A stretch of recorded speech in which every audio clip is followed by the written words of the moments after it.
Elmer, I want to thank you for letting us talk to you today. You're quite welcome. And we're going to start with just the basics here. And tell me your name, your real name. Elmer E. Smith. Okay. And when's your date of birth? 2/20/23. All right. You just had a birthday here, didn't you? Yes, I did. Okay. Did you have a cake with all those candles on it? No, we had a sit-down dinner for everybody here, and I got just a slice. Oh, just a slice. Okay. Well, where are you here? This is called what? Hillview? What? Hillview Retirement. What? Hillview Retirement Center. It's okay. And it's in Portsmouth, Ohio here, right. Isn't it? Okay. Now, how long have you been here? Well, my wife and I moved in 2006. What is that, 13 years or something like that? Okay. Where were you before then? Bristol Village, Waverly. That's for in 5 Waverly, years. yeah. Okay. And then before that, I lived up in Huron County in Ohio. Huron County? Okay. What's the name of the little town you lived in up there? Norwalk. Norwalk, yeah. It's more of a city, isn't it? Yes, it is. Okay. Where are you from? Where were you born then? Where were you? Monongahela, Pennsylvania, on the river of the same name. Okay, Monongahela. And you were born there in Pennsylvania. And let me ask you, what were your parents' names? Rachel and, of course, Elmer. Yeah. Okay, Elmer and Rachel. Now, let's see how far back you can go. What was your father's parents' names? Elmer. His name was Elmer. And grandfather's name was Elmer. I can't tell you. If it comes to you, let me know. Oh, well. That's the way it happens to me all the time. Oh, yeah. How about your mother's parents' names? William and Elizabeth. What was her maiden name? Carol. Carol was her maiden name? Okay. So William Carroll and Elizabeth Carroll. Can you go back any further than No. that? Okay. I I wasn't interested, and nobody in my family wanted to try to give it to me. I should have, because one of my sons is very much interested in genealogy, and he wants to find out how far back we can go. So we've been in cemeteries looking at graves and everything, but it's still I can't do that anymore. Where did you go back to? Has he been looking into that more and more? Well, no, now he's busy doing something else. Oh, okay, okay. Well, now, did you have any brothers and sisters? No. I'm the only brat in the family. You're the only one. Yeah. Okay. So then, did you graduate from high school there? Yes. In Monongahela High School? Yeah. Okay. Was that the name of it? Monongahela High School. Monongahela High School, okay. And what year did you graduate? 1941. 41. So you would have graduated in about May or June of 1941. Mm-hmm. So you were going to tell me what happened to you? Right after that, I went right into the University of Pittsburgh. Oh, you did? Okay. What was your major? I was majoring in accounting and CPA work. Okay. But I never got finished because I've been in high school. I started my high school year, went to summer school, and went to end of freshman year in college, went to summer school, started my sophomore year, and I was so tired of going to school, I decided I'd listen to service. When did you enlist? 1942, November 1942. You remember where you were when you heard about Pearl Harbor? Yes, I was at home with my folks, but that's all I can tell you. Did it come over the radio? Yes, did radio. It? Okay. How did everybody react to that? Well, we were shocked, but we sort of, I think my dad sort of expected it. He was up on things like that. What kind of work did he do? He was real estate and insurance. Okay. So he was out in the community Yeah. and all that. Yeah. Okay. So when you heard that, then you were still in school, were Yes. you? Okay, but got tired of school. And that I figured that was the easy out, which maybe was a mistake, but at the same time, that was one of the best moves I made. What did your parents think about you joining the Army? My mother went along with whatever Dad said, and I think Dad was proud, but he would never have said so. He wouldn't have said so. No. He sounds like a very reticent man. Well, he was of English stock and very laid back, and yes, he was of English stock and quiet, very quiet. And I never saw him flustered, and I saw him with his temper got the better of him only once. What happened? Well, it was my fault. Okay. Do you want to tell us that story? Well, I can, yeah. Now, the block I lived on was between 7th and 8th, and between 8th and 9th was a multiracial block, and some of my best friends in that days were black boys, and we were playing, and we. In those days, lumber yards let you roam all over the place, and you could go in there and pick up all kinds of wood that you wanted to make things out of. And we were trying to make arrows, and we would get shafts, just pieces of wood about so square, and cut them to length, and then put a little slot in them, and take tin snips and make arrowheads out of tin. And stick that in there, and then we didn't have anything to put feathers in the back, so it was they weren't what you would call real good arrows. But we shot them with a rubber band made out of an inner tube over your thumb, and you pull it back like this, and then you let her fly. Well, the guys, there was a boy sitting on a back porch, and they dared me to shoot at him. Uh-oh. You took the dare. I took the dare, and I shot at him and went between his arm and his body and stuck in a barrel behind him. Oh. His mother came out and picked up the arrow and went out the door. Or went out the front door. This is the back door. I have a feeling I know where she's going. She went home to my place. Yes. And my father showed up quite quickly. And I think my feet touched the ground about twice on the way home, and he was flailing my hide with this arrow all the way. So I never made another arrow. I'll bet. How old were you when that happened? Oh, I must have been 7 or 8, somewhere in there. Old enough to know better, but stupid enough to do it. Well, now along comes Pearl Harbor. December 7th, 1941. When did you join the Army? When was November 1942. 1940. I started back to school, and I got part way into the semester, and it just was a grind, and I thought, no way. And besides, I had it in the back of my mind all along, I felt as though I ought to do something. And so I enlisted in Pittsburgh. Where did you go for your basic training? After I was inducted in Fort Meade, I went to Fort Eustis, Virginia. So at Fort Meade, you went down from Pittsburgh to Fort Meade. The Army took you down to Fort Meade. Is that where you took your oath? Took my oath, and I spent a lot of time taking tests. You know, they give you all kinds of tests as you go in, and I made a mistake. I made halfway decent grades on them. Oh, that's bad. And but then they sent me at Pitt. I was in ROTC, and that was anti-aircraft, and so I was familiar with military procedure and all that kind of stuff. And we had uniforms and regular protocol to go through and all that. And so I was kind of used to the military stuff. And I made an impression on a couple of the leaders and so on. So they followed me, watched me, and so on. And that's where I took it. How long were you at Fort Meade then?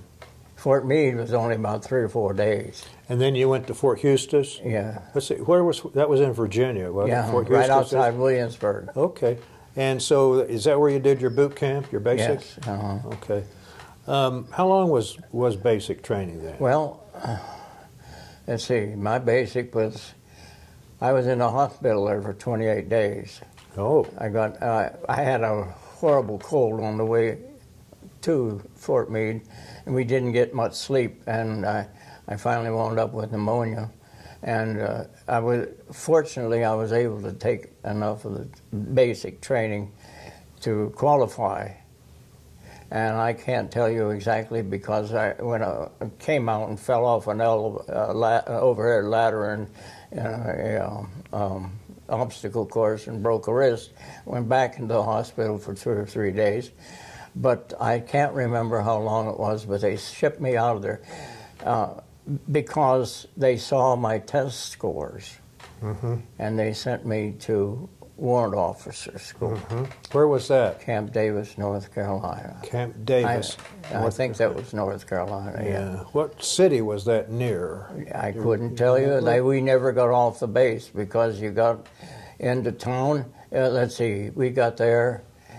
School started at 6. Now remember, I just was scared, tired of school.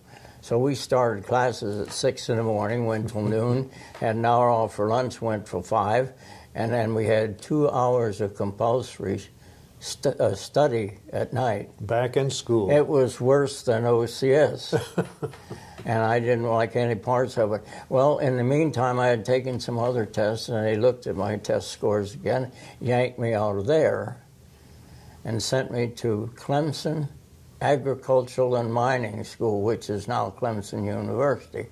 Yeah. At Clemson, South Carolina. Yeah. And it was called ASTP, Army Specialized Training Program. And it was basically it was to create a cadre to send overseas after the war, where they could move into a city and help them rebuild. We were engineers, supposedly, and we were doing fine. And the idea was great, but you had to pass the courses. And I ran into calculus, and calculus and I spoke 2 different languages, and I flunked. Okay. So when I flunked out, then they had all the listees, they had, on one wall, they had all the listees of flunkies up there on the wall and where you were going. Well, it got down to 7, and all of them were really going to interesting places, and then they said Camp McCain, Mississippi. That's you? That's me, and 6 others. McCain, Camp McCain. Yeah. Camp. What city was that near? Is that near Jackson anywhere? No, now I can't tell you that either. I've lost a lot of memory in the last month and a half. Well, but it was really out in the boondocks. What was the purpose of, what was your training about there? Infantry. Cannon Company. I was in the 1st Platoon, Cannon Company of 376 Infantry Regiment. Were they attached to a division? We were part of the 376 Infantry Regiment. There were 3 regiments in the division: 301st, 302nd, 376 of the 94th Infantry. Okay. Now, how long was that training? Do you recall? Well, that went from there till we went overseas. So when you're basically being trained now as a infantryman, Cannoneer, yeah. Artillery? Yeah. Okay. The small 105 howitzer. Okay. It was a short barrel, and what was your position on the gun? you did everything. You did everything. What you had to do. You had to cross-train with all. You had to make sure that you could do everything, because at times there were going to be, at night especially, if you had a fire mission, and one of the fellows was sick or something, you had to take his place.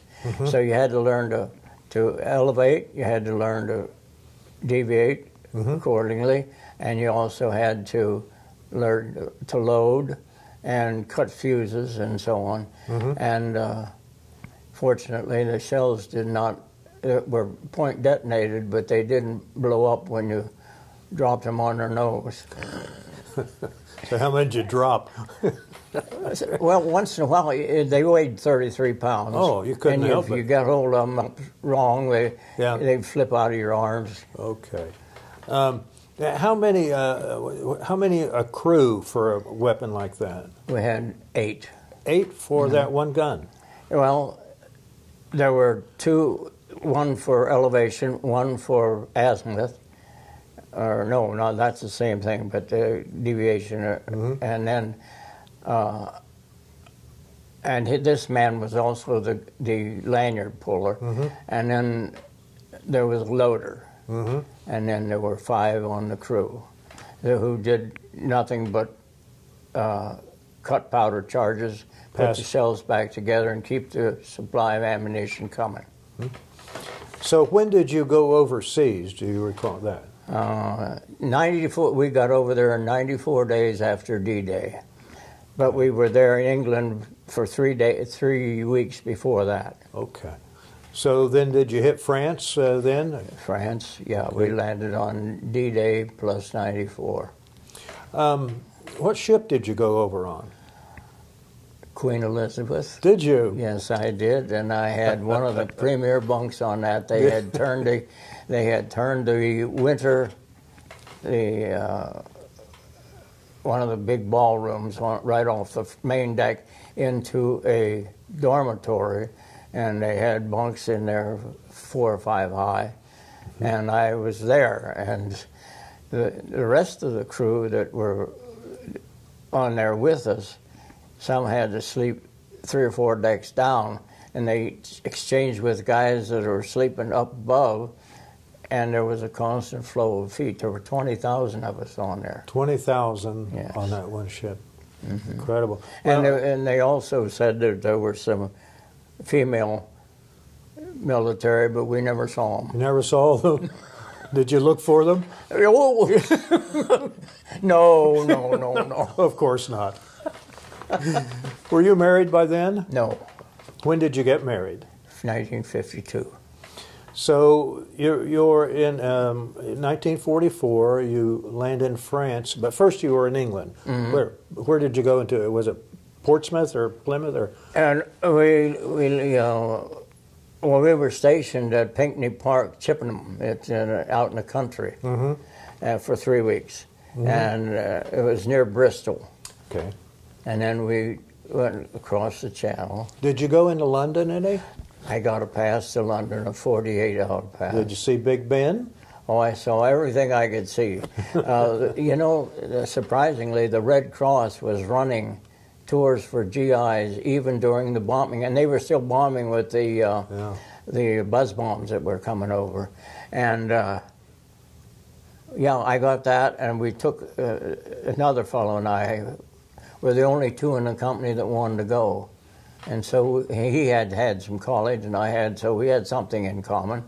And we got one of those little black cabs with a sliding roof, and we were able to stand up. Were you?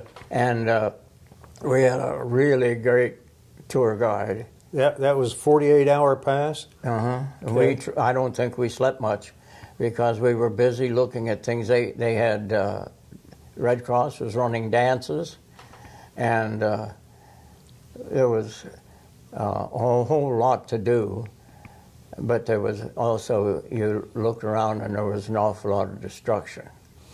Did you get did any of the buzz bombs come over when you were there in the 48 hours? The 2 of us were walking down the street. Now, those buzz bombs we called them putt-putts because they sounded like a 2-cycle engine. And as long as they were putt-putt-putting along, you didn't have to worry about it because they were still flying. But when the putt-putt quit, then those whistle started and they were coming down. Well, one went right over our heads and hit a building in the next block. Oh my! Took the top 2 stories off it. And so Epperson and I decided, well, they need help. So, but there were 2 women ambulance drivers. By the time we got there, they were already there. I found a piece of leg about like that. A piece of leg? It was an upper thigh. And that's what I found. And I said, what do I do with this? Because I knew it was human. And she said, well, just throw it in the pile with the rest because we don't know who it is. And I found out later that it was probably the part of a fellow who was up on the roof as a spotter. Oh. Air raid warden. And he didn't get down in time. So you helped out with the rescue and recovery there. Well, we didn't find anybody. Well, they did. There were the rescue squads showed up, and they found one fellow that a big cabinet taller than that had fallen across the room, and he was trapped underneath. But if it had fallen on it, it killed him. But he was saved, and he came out, and he was all covered with plaster dust, and all he wanted was a cigarette. Well, that was an experience. So that's all during 48 hours pass in London. Yes. So you were an enlisted man then at that point? Okay. And you weren't married? Nope. So what does an unmarried enlisted man do? What he's told. How about when you go on leave and you have... that was the last leave I had for quite some time. Oh, was it? Because we went over, and when we got there, our division got in what was called the Forgotten War. When the D-Day men got off the beaches and began to move westward, or east, I should say, eastward, they bypassed a pocket of about 90,000 Germans in the Saint Leonard, there, Lorient area, and they were trapped against the channel. Somebody had to hold them in, and no, it was 60,000. And our division took over, and the division that was in there went on over to the main war. So we sat in there doing absolutely nothing for a while, just keeping those people from coming out. And of course they didn't want to come out because they had to go through us to get to their troops, and they had to go through us and then our troops that were over there too, so they decided to stay. And but it was a bloody mess at times because they kept patrol here, patrol there, trying to find out what was going on in there, and they thought that they were being supplied by submarine, and somebody got the bright idea that we ought to attach one of our cannons to a Jeep and sneak down through enemy territory till we could turn that Jeep around and set that gun up and blow a hole or two in that submarine. No, but that didn't work. Didn't work? Well, they didn't try it because somebody realized that they were going to make an awful lot of racket going down through enemy territory with a Jeep and a gun. So you stayed in this one position there, kind of holding these 60,000 Germans. December of 44. December of 44? Well, that'd be around the Battle of the Bulge area, wouldn't it? That's where we took off. We took off to push the bulge back in. That was part of our job. When you were blocking those Germans, though, did you have any fire missions that? Yes. Yes. Weird ones. First of all, our ammunition was rationed. You just didn't call a fire mission for the fun of having a fire mission. you were allowed only so much because everything was going to our troops in the real combat. But there was the Germans would contact us periodically, and they'd say, we would like to run a train out from some of the civilians that live here, want to go visit their friends, families and stuff, or live out here. And so we would say, okay. And then after they'd been out for a while and they took the train back in, then we'd blow up the tracks. Okay. Just, I think, more or less for practice, because there were no military objectives that I know of. Maybe once in a while, if they found a mortar position that was possibly harassing our troops, they could drop a few shells in there and maybe quiet things down. But very seldom, simply because there was not that much ammunition. It sounds like you almost had a friendly, informal relationship or agreement with the Germans. Well, except individual line companies did not. It was strangely enough, it was kind of bloody. Was it? Because of patrol stuff, but I know they had at one time our fellows were looking for coal to keep heat in their billets and stuff, and they saw a big pile of coal in the German area, so they went right up to the front of the line and asked them if they could borrow some coal. Ask the Germans. Ask the Germans if they could borrow the coal. And borrow Germans said, certainly not. No, that's our coal. And so the guys said, okay, if you won't give us some coal, we're going to go get some tanks, and we'll come back and take your coal. Well, they got some coal. We didn't have any tanks. Yeah. Okay, that ruse worked. Yeah. Okay. So the bulge happens at about December, and then so they turn you around and move you over toward the bulge, right? Mm-hmm. That's the 94th Division? Mm-hmm. Okay. And one of our regiments, our regiment, was detached and attached to Patton. Oh, it was? Okay. Yeah, and we moved. We moved as fast as the infantry because we had to, because we were support troops for the infantry. Mm-hmm. And as soon as the infantry settled in someplace, we put in right behind them and set up shop. Mm-hmm.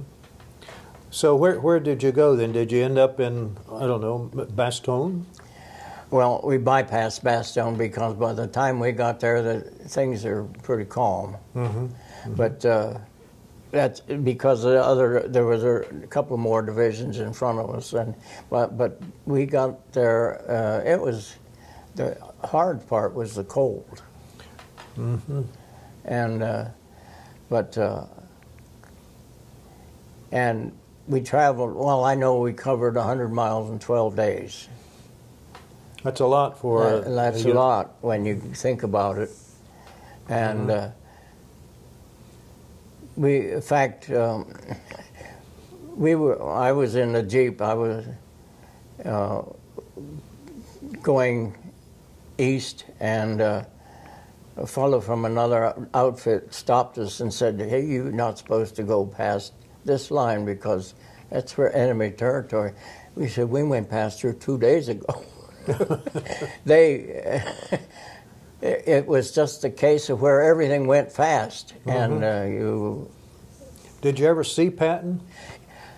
I saw Patton after the war. After the war? Yeah. Our outfit was stationed in Czechoslovakia. We were running displaced persons camps. Mm-hmm. When those Nazis were traveling, they picked up slave laborers, and when we got into Czechoslovakia, we had 62,000 of them that we had to do something with, and have to repatriate them. Well, Patton let it be known that he was going to come to visit every one of the outfits that had been under his command. Well, our company commander was a prissy, sissified individual who was scared of his own shadow, really. And he wanted Patton to come in the worst way, but he also was scared to death. And so we spent 3 days polishing, dusting, pressing, ironing, doing everything to get ready for Patton. And Patton showed up. There was a half-track, with a siren going like crazy, and another vehicle, and then Patton with his standard pistols on his Did he have his hip. pistols? Oh, he had his pistols on. He drove up, and of course, it was a dirty road, street, and when he stopped, there was dust settled over everything, and he looked out there and he said, "Damn fine bunch of cannons." And that's the last we saw. So all that polishing you did and all that preparation? Yeah. He wasn't too well received with us. Oh, okay. But I tell you one thing, he got it done, and that's the important That's part. what I've read. Yeah. Well, on your way though to the Bulge, and by the time you get to Bastogne, that had already been liberated. Yeah. So when did you make contact then with the German at the Rhine? Did you finally? Our objective was to take Ludwigshafen on the Rhine. Okay. And that's what we did. We got in there, and if you've ever heard 11 battalions of artillery all going off at the same time, you've heard all hell. Yeah. And all our guns were firing. The other regiments were firing.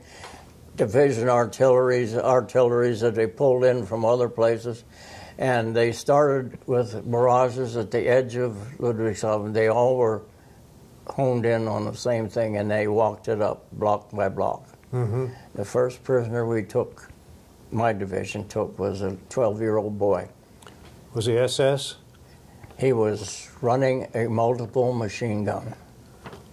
And when you have a whole passel of shells screaming at you and coming in and blowing up, you forget who you are and you know you're just a kid. And he surrendered quickly. Mm-hmm. And I don't blame him one bit, because I would have too. What happened to those 60,000 Germans you left back on the coast? Well, there was a division that was coming across the channel, and they were to go through us and go on over to the Bulge. But they had a transport that hit a mine, and they lost 650 men. Oh, my. So they were well shorthanded. So they took our place. They probably surrendered at some point, those Germans did, I'd say. Well, they didn't try to fight their way out. Well, it would have been that much farther for them, because the war was continuing east. Yeah. Who was your general, your division general? McCloney. McCloney. Mm-hmm. Was he any good at what he did? I cannot really say, because I did not see too much of the top brass. Mm-hmm. I saw some regimental now and then.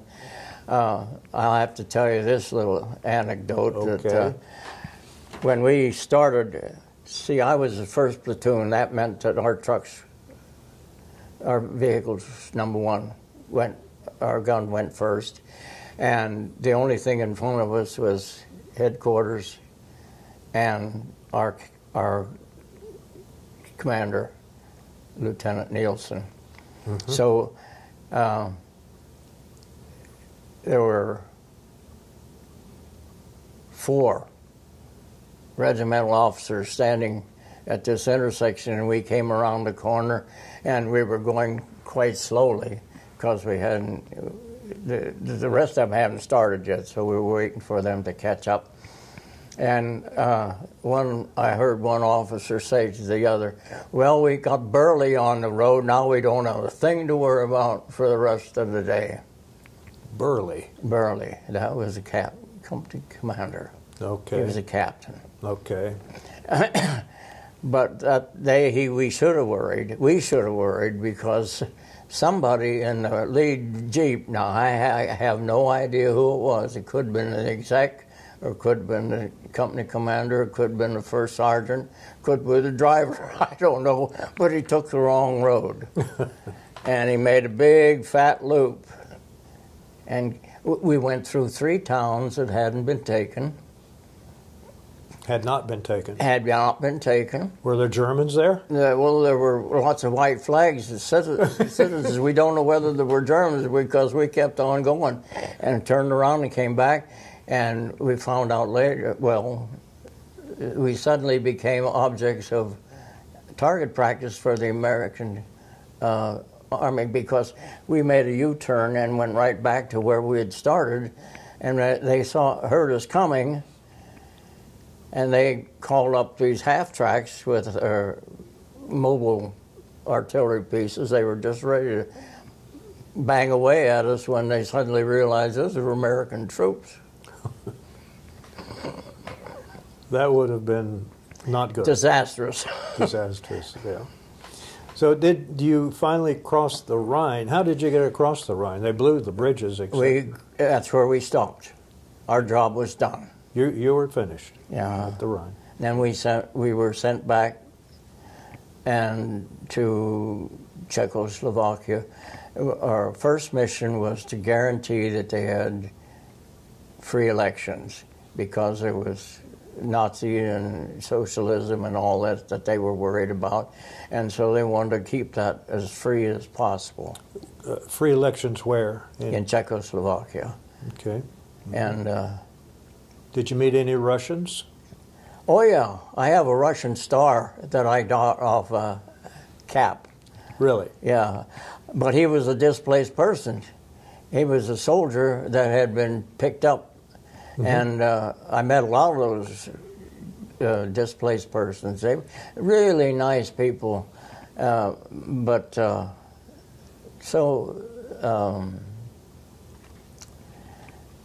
they were sort of hopeless until they found out that we were going to feed them and try to get them home. Then they became much nicer. Although there were also some people that had a vendetta against the Germans, and somewhere along the line, I have no idea where they got it, but they stole a 20-millimeter anti-tank gun.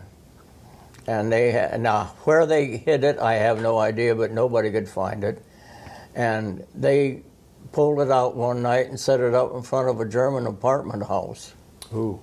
And they demanded that those people get out of there so they could move in, or they would blow holes in the place.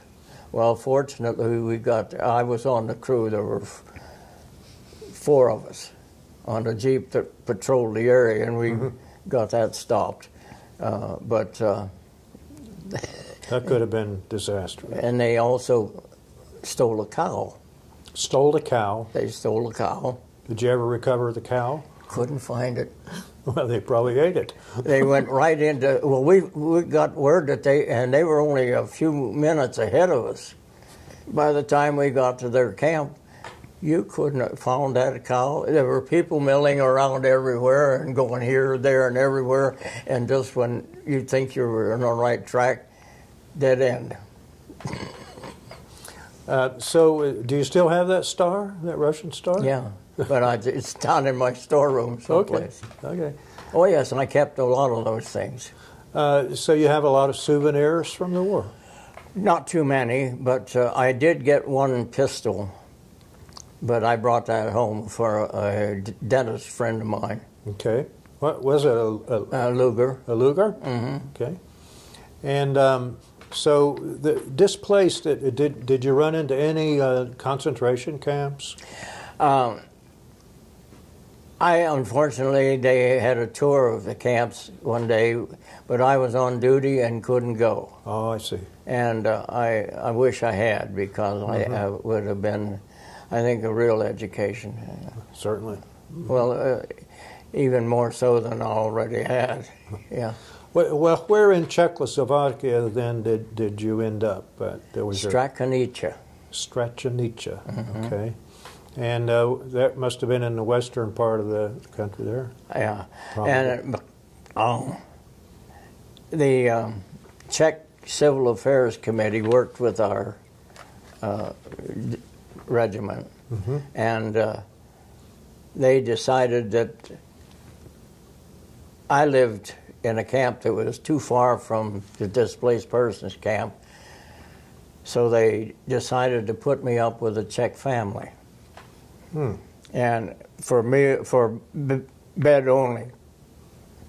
And so I was able to move into town and live in their Ryback's living room. Put my sleeping bag on the couch, and I was home. How long did you stay there with them? Several weeks. What was that experience like? Oh, fantastic. Because the father worked at a fez factory.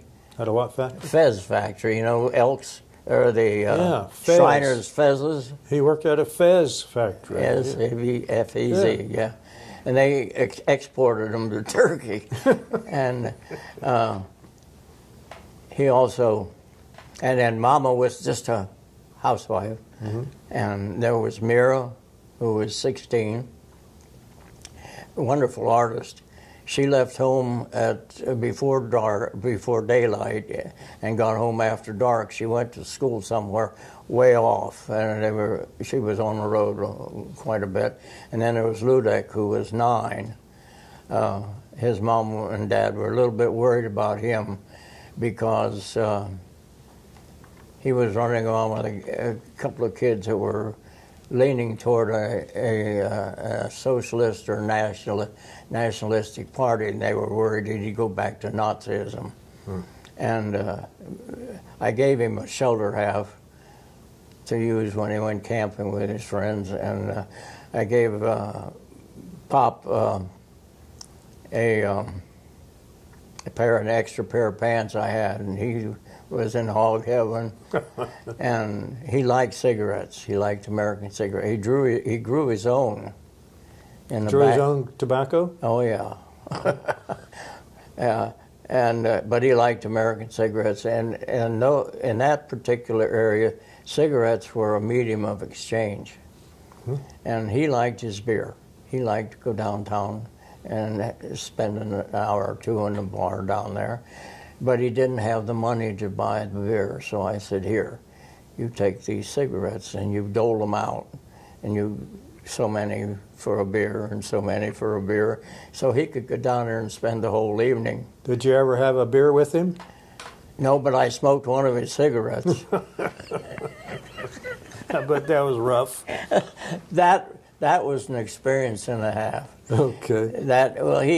He drew this tobacco, and then he hung it in the bathroom on the strings to cure. And they used the bathroom only for the normal facilities, and then once a week they had fire in there, so in an oven or a stove, so they could take a bath. They did not, because all they had was pressed coal dust mixed with a little bit of stuff you didn't know what was, and briquettes, but that's it. And they had no regular coal or anything like that, and the other briquettes they used for cooking. So all the family things went on in the kitchen. Sounds like there were a family of 4?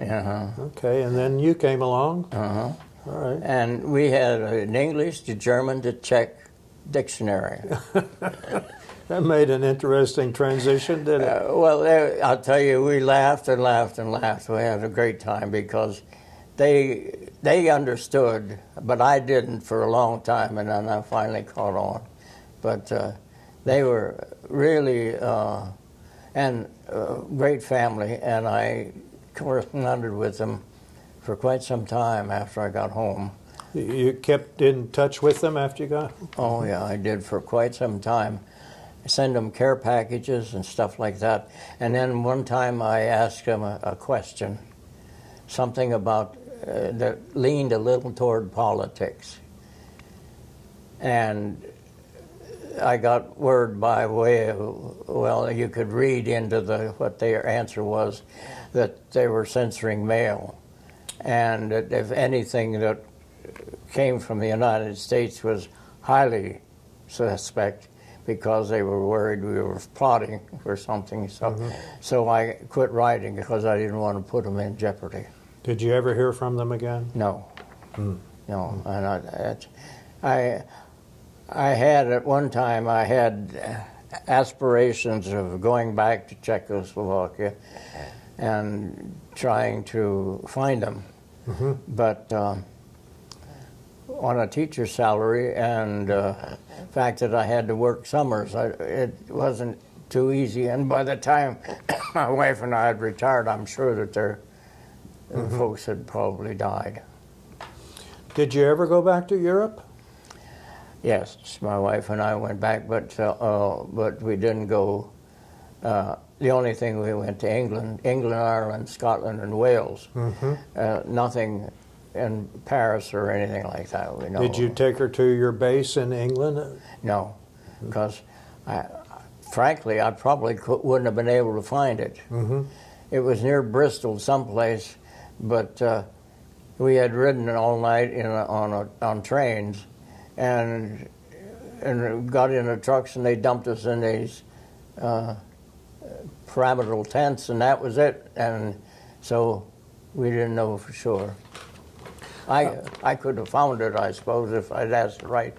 But you have to be able to speak English. Right. And we speak American, don't we? So you brought back some souvenirs from the war, a Luger and a Red Star. And that's... What else? Well, I carried a piece of glider. The glider troops had come in, and we happened to be in the area that they had flown into, and I carried a little piece of the fabric that was on there for a long time because I knew what it was, and it just became a nuisance. So you left it over there? It's over there somewhere. So when did you come back to the United States? I came back. Let's see. We were to fly to go out of. We were supposed to go out of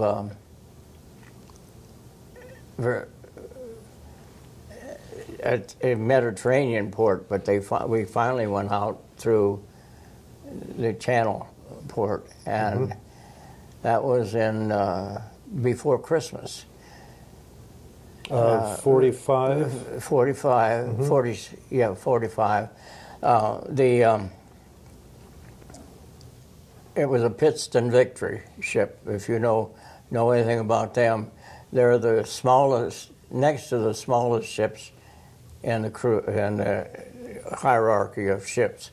There's only one smaller, and that's the Liberty. Now, Pittston Victory had 200 of us on it.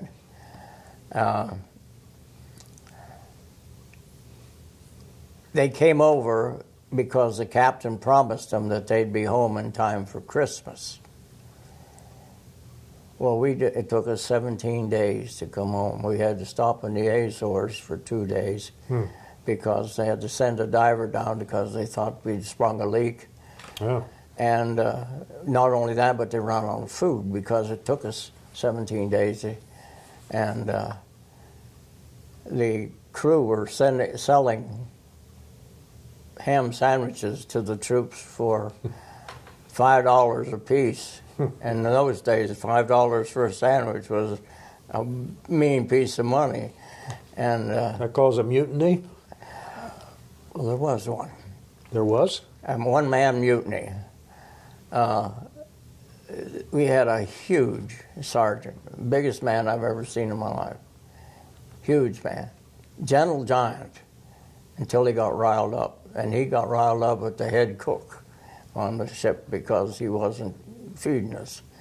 And when I got there, he had that cook by the shirt front, holding him in one hand off the deck. And he was reading a riot act. Did you get fed after that? We got fed. Maybe not as much as we would have. Yeah. But they did run out. They ran out of water. Ran out of food. Ran out of water too? Yeah.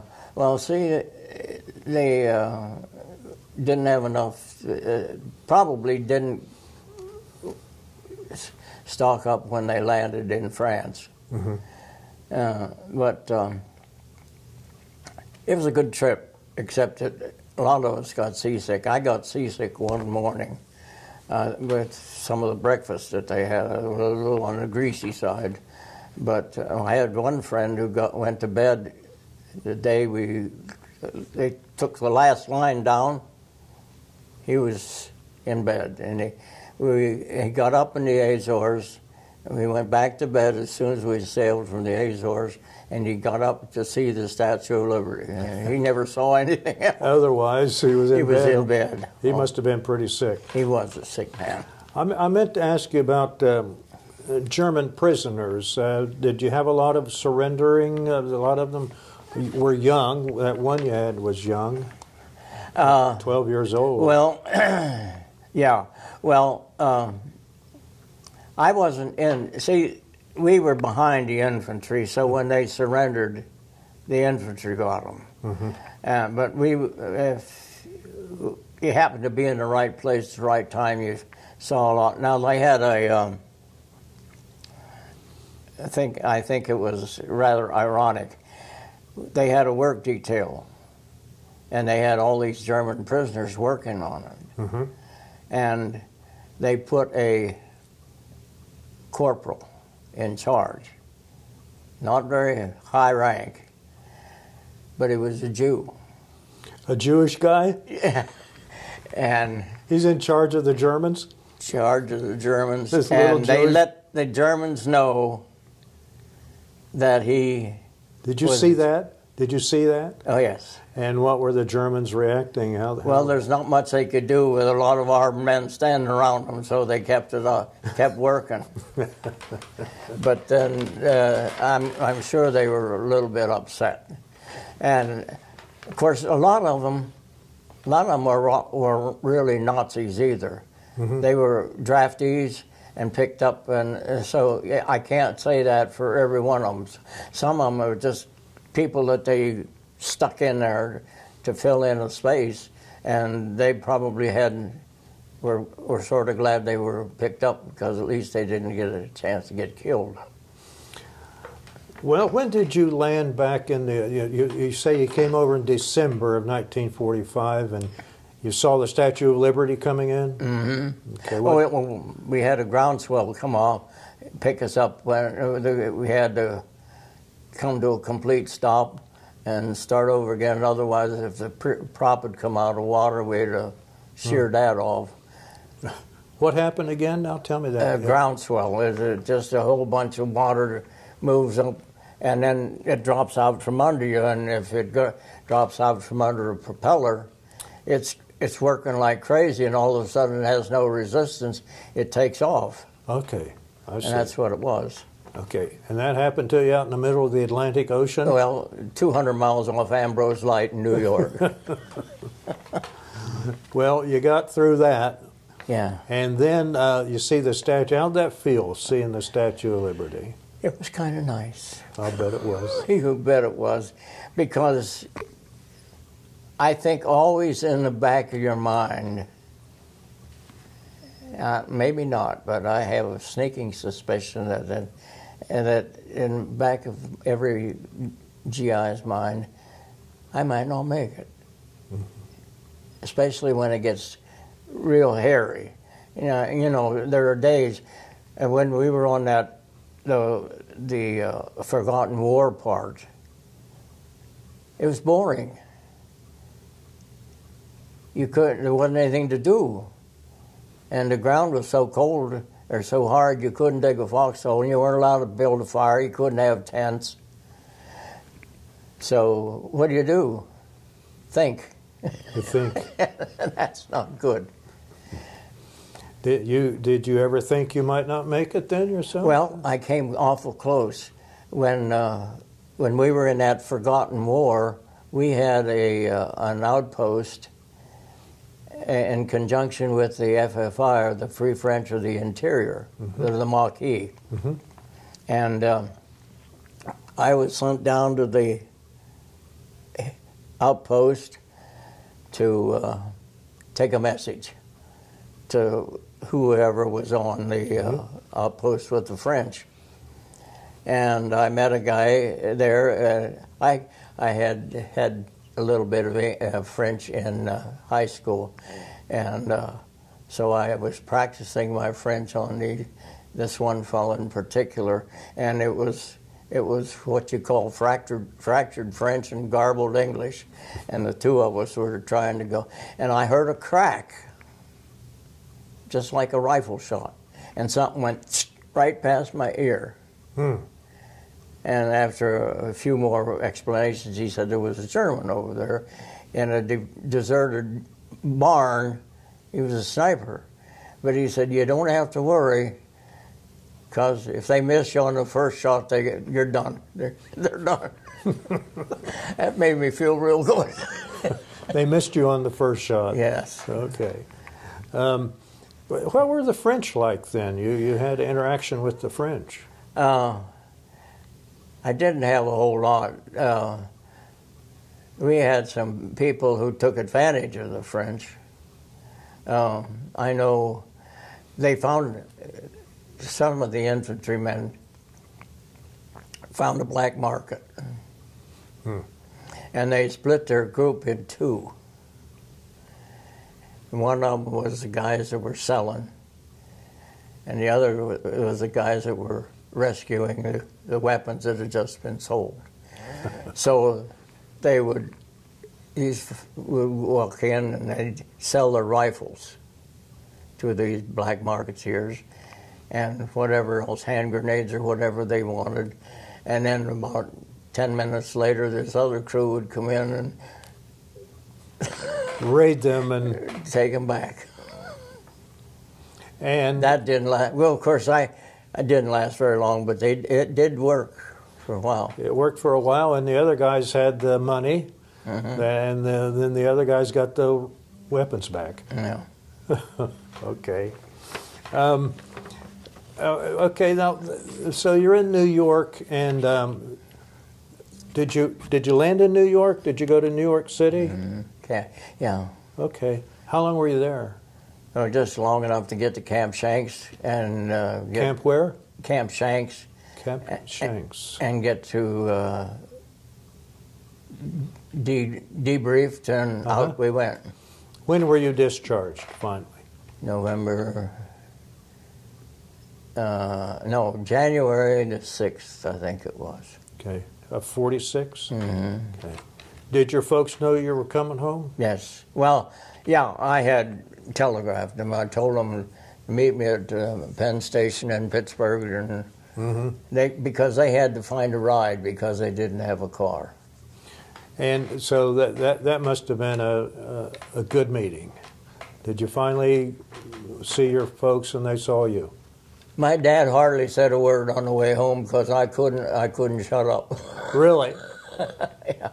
I tried to cover all that I had done in a 40-minute ride home. What medals did you get and ribbons and that sort of thing? The standard, that's all. Okay. Expeditionary. Okay. Yeah, the four that are good conduct. I got a good conduct medal by presidential order. Really? Yes, I did. Was that another mistake, you think? No, the President Roosevelt put out an edict that any person who had served for a year had to be good. Would automatically get the good conduct medal. Did you ever see Roosevelt? No. Oh, no. We No, I didn't. Did you ever see anybody? Well, you saw Patton. Anybody? Movie stars were over there, USO and all that. Oh, I went to every one that I could get to. Bob Hope. You saw Bob Hope? Oh yeah. I'll tell you, he had an effect on people that you wouldn't believe. Really? Yeah.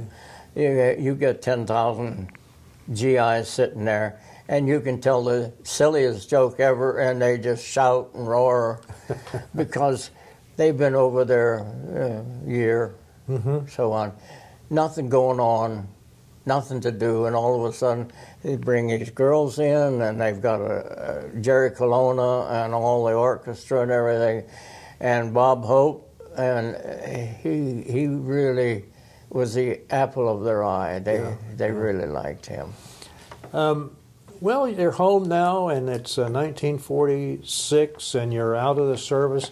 What do you do?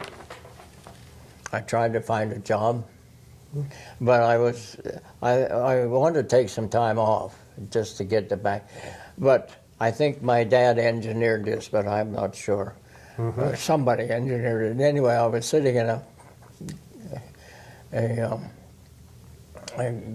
drugstore at the soda fountain, drinking a Coke, and in where, Pittsburgh? Or? No, in Monongahela, Monongahela, my hometown. And this fellow by the name of James Fry came up and he said, "I hear you're looking for a job." I said, "Well, I am." He said, "How would you like to work for me?" I said, "All right." He worked. He had a candy and tobacco wholesaler. And he said, "I'd like to have somebody, I'll give you $40 a week. And you'll be on the road a little bit, but you'll always be home at night. And you'll make deliveries, and you'll work in the store, you'll do everything that..." I said, "Sure." He said, "Report Monday." I said, How long were you there with him? Until I decided to go back to school. Well, I figured I had to go to school. Yeah. And I went back in the same courses that I had before. Yeah. And I didn't like them. So I quit, dropped out, and asked a friend of mine how he liked it out at Capital University in Columbus. And he said, "Well, why don't you transfer out?" He said, "I think you'll do well out there." So I transferred out there, and that's where I graduated, and that's where I met my wife. At Capital? Okay. What did you graduate? What was your major? English education.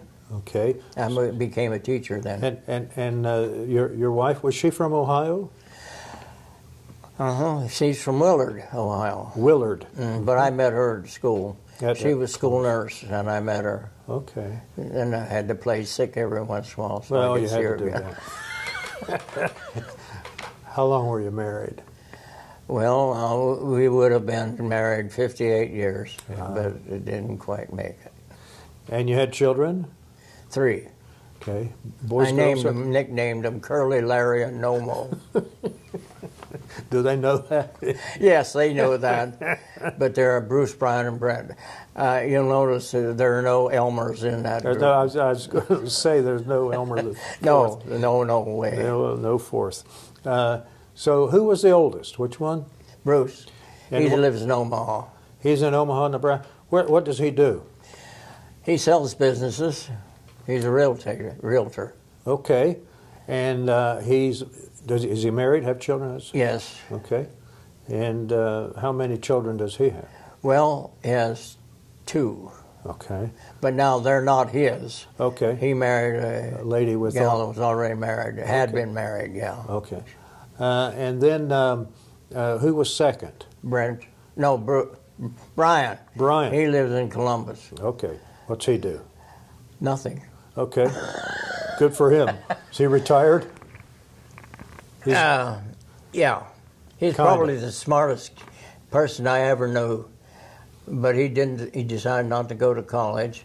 But he has done quite well. He was married once before, and they adopted 3 kids. And all 3 of them were special needs. and all biracial. And they turned out to be problem kids, two of them. One of them turned out to be a real, what I would call ambitious and optimistic person, and is doing quite well. But his wife owns a beauty shop, and she rents out, I don't know, 5 or 6 places for the gals, other hairdressers, and so she gets some free time. So they are now spending their married life traveling. Good for them. He's in Vietnam right now. Is he? Yeah. Is he over there with Trump? No. No, he's there all by himself. At least I don't think he's with Trump. Okay. Well, now we have number 3. Who's number 3? Brent is single. Brent. Yeah, he lives in Dalton, Georgia. Dalton, Georgia. What does he do?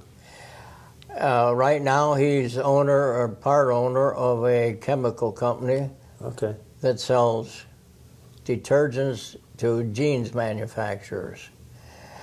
When denim comes in, it's all in big slabs, and it comes in a lot like this, or maybe even like this, and big. It takes a couple of forklifts to get it where you want it, and it's all dark blue, very dark. Well, now if you sell to Sears want, or someplace like Jordache is a big manufacturer of jeans. Well, if one of their customers wants very light jeans, then they have to put more chemical in because they have to wash that blue out. And the more chemical you put in, the whiter it becomes. And so Brent is the guy that sells that. And they've got it down in little, like Tide. Little pods? Yeah, little pods. And they've got a formula now, so many pods for such and such a color, and so on. And then by law, if they're in a city or anywhere, they have to make the wastewater potable, almost potable. Yeah. So they then have to have another chemical to take care of that, to take care of the original chemical and make it fit, and make it fit into their system. Did you keep in contact with any of your fellow soldiers after you got back? No. One time, my mother, happened to be at home one evening, and somebody knocked on the door. My mother said, "There's somebody here to see you," and it was my old first sergeant. Who was it? McGaw. He was a full-blooded Indian. He was he decided he wanted to stop and see me, and he said and he wanted to go see the mess sergeant who lived in another town, and I didn't know him, but I knew where he lived. So the 3 of us went over, or 2 of us went over and sat and chewed the fat with him. You know, after a certain period of time, we have very little in common because you get back to your original way of life, and the war is not part of your life anymore, but it's a segment all to itself. At least it was to me. I don't know, maybe it means a lot more to a lot more veterans than it does to me, but it's just interesting that I like to talk about it, but I don't dwell on it. Did you have any dreams? No. Really, when you get right down to it, I had it pretty easy. And other than that guy that almost shot me, and there were a couple other places. The lieutenant I worked for, I was a cannoneer for a while, and then our jeep driver for the observation crew. There were 4 on the observation crew: the driver, the lieutenant in charge, and the radio operator, and then there's an instrument operator to find out distances and so on. Well, the instrument operator becomes really supernumerary because you can eye distances just as well as you can with an instrument usually. Well, our Jeep driver decided, they were in a heat of battle a couple of times. They were really up there. And the Jeep driver decided he was going to go home. Oh. So he just crawled out of the Jeep and started walking west. Walking back home. Yeah. He walked, fortunately for him, he walked right through the gun positions and got himself nabbed. Otherwise, if somebody else had nabbed him, he'd probably been shot for desertion. But they took pity on him, and he was under punishment until the day he got discharged. So then you took over? Then the radio operator became the Jeep driver, and I became the radio operator. Okay. Did you get up into any of the nasty stuff that the other guys that had ever, you know, the battles and anything then that close? Well, one that I will never forget is that, and we couldn't fire, we couldn't set up a mission simply because there was a tank battle going on, and you cannot, you know, you can't look out there and say, oh, I'm going to hit that tank because that tank's not going to be there after you call in all the mission and stuff.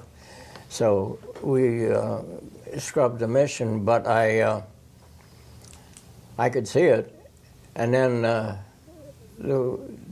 the injured began to come in, and the one I marveled at tremendously was a guy was sitting in a Jeep, had a cigarette in his mouth, that cigarette was going up and down, just, he was so hyper, had both arms up like this, both of them wrapped and looked like they were broken, and I saw them.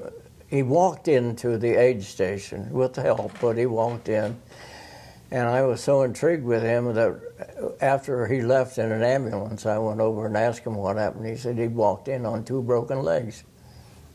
And that just impressed me considerably because the human body can stand a lot, but I didn't know how much. And then one time, when we got into a town, well, I was in town, Germans were in the other end of town, and so we sneaked up into this house. We were going to use it as a as observation post. Now, when you, and the roof is like this, but it doesn't have any sheeting on it. It just has lath, and they tack their shingles to that, so that it's easy to reach a shingle. You use your butt of your trench knife, crack it a little bit, and then you make a hole about this big around. Then if you want to look forward, you stand right behind you. If you look over there, you stand over here. If you look over there, you stand back here. But the hole wasn't big enough for Lieutenant. And so we had a box there, and he crawled up on the box and made the hole bigger. And then he took his helmet off and stuck his head out the hole. Well, he's blonde, and you got a gray shingle roof. Doesn't take long to see something yellow against some gray. And a big old mortar landed in the backyard. Oh, yeah. And so he went down the ladder climbing, and I jumped, landed on him. You landed on him. Yeah. I taught him a lesson. Well, he's the one that asked. He's the one in basic training, or in the training there, asked me, how could I be so successfully stupid? So I just looked him in the eye and said, I practice. Oh, well, I thought sure I was going to get nailed for that, but I didn't. Were you ever court-martialed, summary court-martial or anything? No. Okay. But after the war, I got into the division newspaper, and I went to a court-martial to report it. Yeah. As a reporter? Uh-huh. That's interesting. Also wrote a sports column. Who? I wrote a sports column. You did? Yeah. Okay. Well, that guy being court-martialed, what was that for? I can't tell you, but dereliction of duty of some kind. I don't know what it was. Did you ever join any of the veterans groups? No, and I wish I had, but I didn't. Okay. Well, when I was growing up, I did not like to be a joiner. Mm-hmm. I was asked to join a couple other organizations, and I just refused. And one time, I was going to join the Legion, but I didn't. I read the magazine because my dad was a vet, and he had a magazine. But I didn't like some of their policies, and so I just stayed away from it. And when they began to come around and I could see what they were doing, then I thought, well, now it's a little late. Did you say your father was a veteran too? Was he in World War I? Yeah. Was he? Okay. Was he in Europe? Did he go to Europe? Okay. He's in transportation. Elmer, do you have anything else you want to tell me? Do you think we've covered the waterfront, or? I think we have. Well, it's an interesting story. Yeah. Well, you were. Tell me this here. I want to ask you about this. You were a teacher. What did you teach? Taught English and history, American government. My first year out, I did everything. I was librarian, and I taught speech. And 7th grade math, world geography, world history. I taught girls phys ed for 6 weeks, taught them tennis. Did? Okay. And I helped the band director get some of the kids whipped into line because they couldn't march very well. Well, you knew how to march. Directed plays. Okay. What school were you at? What school did you teach at? Leesville. It's no longer in existence. It's part of Crawford County system now. That's up in Richland. Richland area? Okay. And is that where you stayed during your whole teaching career? No, I moved from there. That was my first job. I went to the Board of Education for a meeting. They were going to decide whether to hire me or not, and they had 3 questions. Do you smoke? Do you drink? You run around with women. What were the answers? Yes, yes, and yes, or no, no? No. No. One of them was, yes, I like a beer now and then, but I quit smoking in 1947, and yes, I'm engaged to a lady that lives in Mansfield. You're hired. They didn't know whether I could teach or not. How did you end up in Portsmouth, Ohio?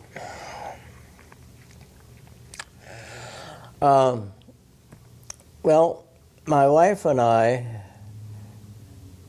I'm sure you're familiar with Bristol Village. Yes.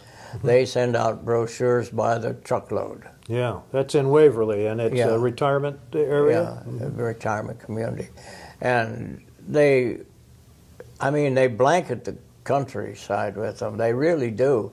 And that's why when you go through the roster of residents up there, they're from everywhere in the country.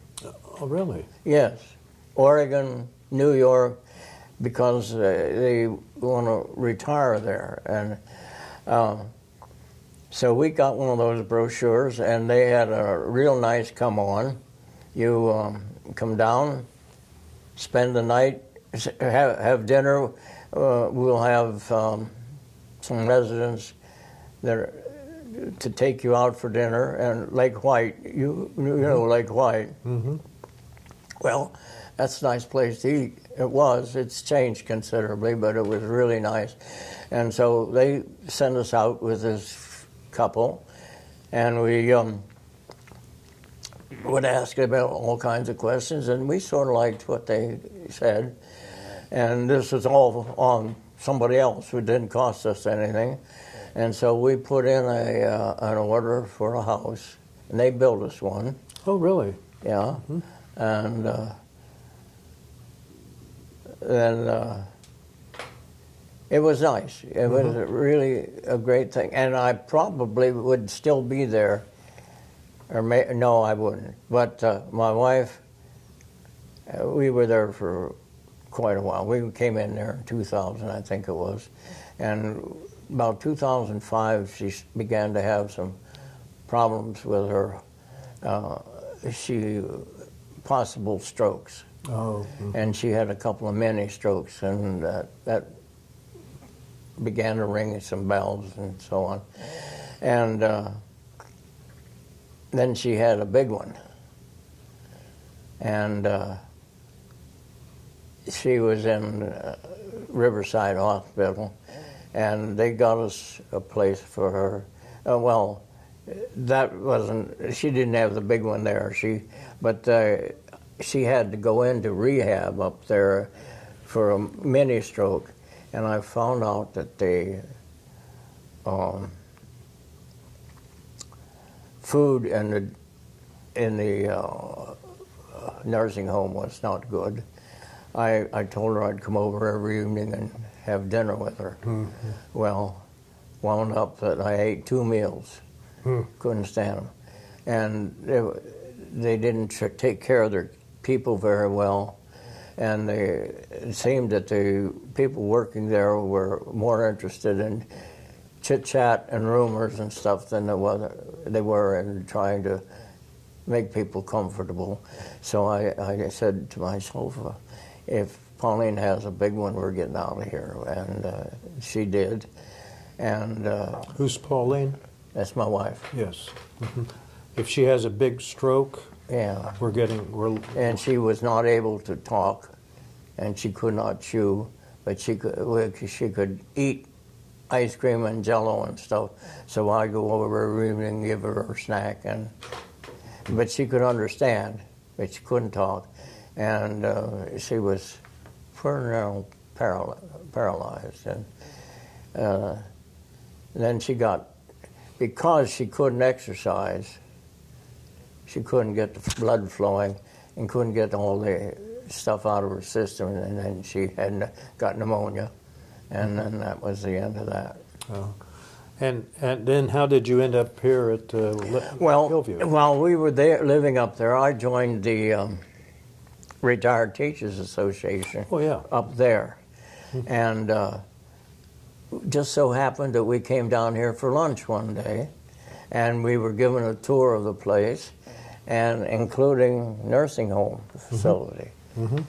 And I had already been here a long time before, because a friend of ours had lived here, and we came to visit them, and I liked what I saw. Well, then when we came down, when my wife was really bad, I said, why don't we move to Bristol Village, or to Hillview? And she said, oh yeah, that's fine, I'd be all right. She was a little disoriented around here, but we went for a walk every day, and I tried to get her accustomed to where she was and so on. And I came home one day, and she said, you know, I made a trip today all by myself. I went to the beauty shop and back and didn't get lost. Well, it was a good day then, wasn't it? What did she do? She was a nurse. She was a nurse. At OB for 40 years. Okay. She taught nursing too. Did she? Uh-huh. At Ohio Mansfield State? General Hospital. Where? Mansfield General Mansfield. Hospital. Okay. Uh-huh. Do you have anything else you want to tell us? Oh, I could go on and yak for another hour, but I don't think so. We've been at it. Yeah. About an hour and a half, I think. Yeah. So it's a good story. Well, no, I don't think so. Do you see the boys much? They're spread out all over, aren't they? No, I don't see them much, but I do hear from them. Okay. They keep in touch. At least one calls every day, every week. All right. Maybe twice a week. And it's kind of funny. The two that are the farthest apart talk to me more than the one in Columbus. Oh, really? Oh, he's too busy. He's hardly ever in the country. He's all on a tour somewhere. He's in Vietnam now, isn't he? Yeah. Okay. Well, it's been a pleasure. I've enjoyed it too. Thank you very Got much. to shoot off my mouth.